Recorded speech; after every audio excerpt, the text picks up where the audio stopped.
అందరికీ praise the lord. ఈరోజు దేవుని పరిశుద్ధమైన వాగ్దానము.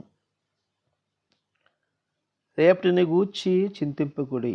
మత్తయి సువార్త 6వ అధ్యాయము 34వ వచనం. ఈ వాక్యాన్ని క్రమం తప్పకుండా ఉంటున్నటువంటి ప్రియ సహోదరుడ సహోదరి, మరొకసారి ప్రభుపేట మీ అందరికీ కూడా వందనాలు చెల్లిస్తూ ఉన్నాను.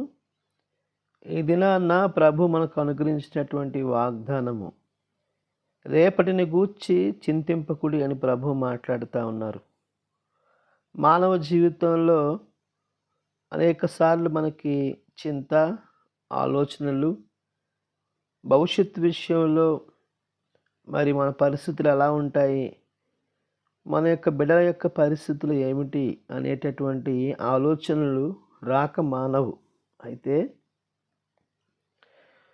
అలాంటి ఆలోచనలు ఉండకూడదని ప్రభు చెప్పడం లేదు, కానీ వాటి గురించి చింతించి అధైర్యం చెందమని ప్రభువు సెలవివ్వడం లేదు.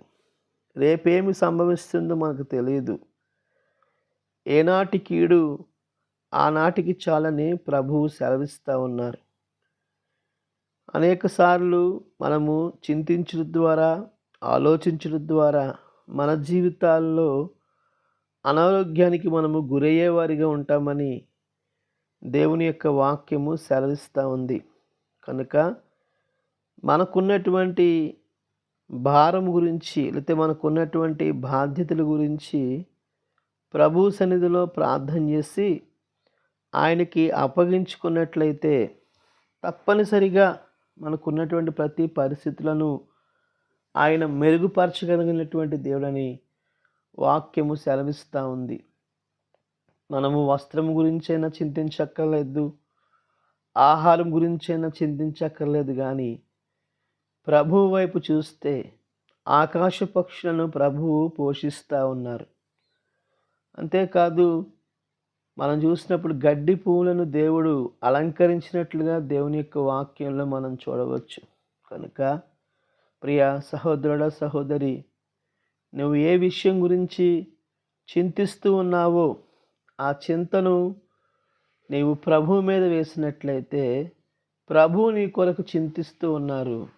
ఆ చింతను ప్రభువు తొలగించి నీకు సహాయం చేసే దేవుని ప్రభు పేట మరొకసారి గుర్తు చేస్తూ ఉన్నాను. కనుక ఈ వాక్యాన్ని వింటున్న నీ జీవితంలో ప్రభువు మీద సంపూర్ణంగా ఆధారపడి మొదట ఆయన నీతిని, ఆయన రాజ్యాన్ని నువ్వు వెతికినట్లయితే నీకు కావలసినవన్నీ కూడా ప్రభువు నీకు దయచేస్తారని ప్రభువు పేరట మరొకసారి తెలియపరుస్తూ ఈ మాటలు ముగిస్తూ ఉన్నాను. రండి ప్రార్థన చేసుకుందాము. మా పరిశుద్ధుడైన మా పరమ తండ్రి, మరొకసారి మీకు వందనాలు స్తోత్రాలు చెల్లించుకుంటా ఉన్నాము. మరొక సమయంలో మీ పాసందులో చేరి ఈ విధంగా ప్రార్థించే సమయాన్ని మీరు దయచేసినందుకే వందనాలు స్తోత్రాలు. రేపటిని గూర్చి చింతింపకుడి అని ప్రభువా మీరు మాతో మీరు మాట్లాడినందుకే వందనాలు స్తోత్రాలు. ప్రభువా, మాకున్న అవసరతల గూర్చి, అక్కర్తల గూర్చి మీ పాసందులో ప్రార్థించేవారిగా ఉండి మా భారమునంతటిని కూడా మీ మీద వేసినప్పుడైతే ప్రభువా, మరి మీరు మాకు సహాయం చేసే దేవుడిగా ఉన్నారని, మొదట మీ నీతిని, మీ రాజ్యాన్ని మేము వెతికేవారిగా ఉండాలని మరొకసారి మీరు గుర్తు చేసినందుకై మీ నామాన్ని స్తుతిస్తున్నాం, మహింపరుస్తున్నాం, ఘనపరుస్తున్నాం తండ్రి.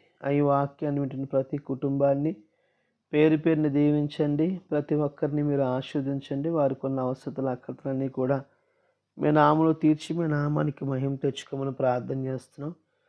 బ్లెస్సీ కొరకు ప్రత్యేకంగా ప్రార్థన చేస్తూ ఉన్నాను తండ్రి. ఈరోజు ఆ బిడ్డకు ప్రభు మరి బ్లడ్ ఎక్కిస్తున్నప్పుడు తండ్రి కావలసిన కాపుదల, భద్రత మీరు అనుగ్రహించి మహిమ పొందుకునండి. రత్నకర గారి విషయంలో మీరు చేసిన మేలును బట్టి వందనాలు. ఇంకా సంపూర్ణమైన ఆరోగ్యం వారికి దయచేయమని ప్రార్థన చేస్తున్నాం. సోనీ సిస్టర్ వారి తల్లిగారి గురించి ప్రార్థన చేస్తున్నాం. వారి కంటి ఆపరేషన్ గురువారం చేయవలసి ఉండగా తండ్రి బిడ్డకు కావాల్సిన కాపుదల, భద్రత మీరు అనుగ్రహించి మీ నామానికి మహిమ తెచ్చుకోమని ప్రార్థన చేస్తూ ఉన్నాను తండ్రి. గర్భఫలాల కొరకు ఎదురు చూస్తున్న వారిని కూడా జ్ఞాపకం చేసుకున్నామని అయ్యా, మరొకసారి ఉద్యోగాలు లేని వారిని కూడా జ్ఞాపకం చేసుకునండి. చిన్నాన్ని మీరు జ్ఞాపకం చేసుకుని తనకు ఉద్యోగం దయచేసి మహిమ పొందుకునమని యేసునామమున స్తుతించి ప్రార్థించి బ్రతిమాలి వేడుకొనుచున్నాం పరమ తండ్రి. మన పరమ తండ్రి అయిన దేవుని ప్రేమ, కుమారుడైన యేసుక్రీస్తు కృప, పరిశుద్ధాత్మని యొక్క అన్యోన్య సహవాసము కూడి ఉన్న మనకును సకల పరిశుద్ధులకును సదాకాలము తోడై నడిపించును గాక. ఆమేన్.